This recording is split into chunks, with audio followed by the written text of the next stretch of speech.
Hi అండి, అందరూ ఎలా ఉన్నారు?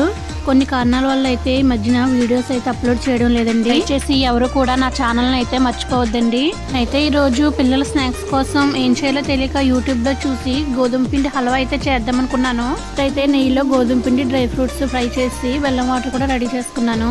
పిండి బాగా ఫ్రై అయిన తర్వాత అందులో కొద్దిగా ఇలాచీ పౌడర్ కూడా వేసానండి. అంటే ముందుకి ఈ వీడియోకి ఒక లైక్ చేసి సపోర్ట్ చేయండి. గోధుమ పిండి బాగా ఫ్రై అయిపోయి మంచి ఫ్లేవర్ కూడా అయితే వచ్చిందండి.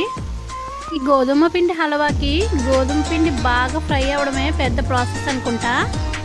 గోధుమ పిండి ఫ్రై అవ్వడానికి అయితే 10 మినిట్స్ టైం పట్టిందండి నాకు.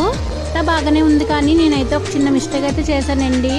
ఏంటంటే బెల్లం వాటర్ చల్లరేక గోధుమ పిండిలో వేయాలేమో. అయితే ఆ బెల్లం వాటర్ వేడిగా ఉన్నప్పుడే వేసేయడం వల్ల గోధుమ పిండి కొద్దిగా ఉండలుగా అయితే ఉందండి.